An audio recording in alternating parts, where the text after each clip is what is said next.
Most of the time, we don't know what we're putting in because there's still the shadow aspect, the subconscious, that's in very much control of the situation without our being aware of it.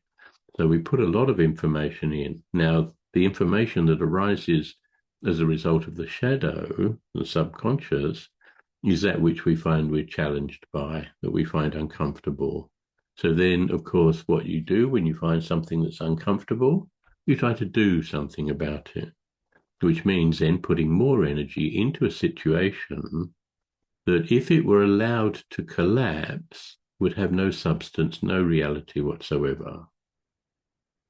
But we get caught in the trap of thinking that the more we do, the better off we'll be. Well, I don't believe in that at all. In fact, quite the opposite. I think the less we do, the more we'll achieve until, of course, we reach that Zen saying of, where we do nothing, we achieve everything. So it's trying to find that balance. But of course, while we're still lost down a rabbit hole of believing this is who we are because of the story that we've been giving energy to over and over and over again in the past, then we're caught in that loop where we continue to give energy to a state of being that's not necessarily who we truly are, but just currently who we think we are. Now, I don't see there's anything wrong with that. This is not a judgment about getting lost down a rabbit hole.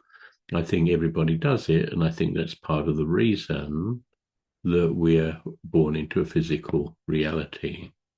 But we can get stuck in that reality. We can get stuck in the loop of identifying with thoughts, feelings, emotions with the body. Getting stuck means there's still an energetic charge that's driving you, generally subconscious, so you don't know it's doing it. But that energetic charge, when the body dies, the charge itself and the attachment or the association, the identification we have with the charge will lead us into another form, another reality. In Buddhist terms, and again, I've spoken about this many times, in Buddhist terms, it's called a Bardo. A Bardo is a realm of becoming. It's a form, a shape that the body takes on, depending on the charge and the association, the attachment with the body when the person dies.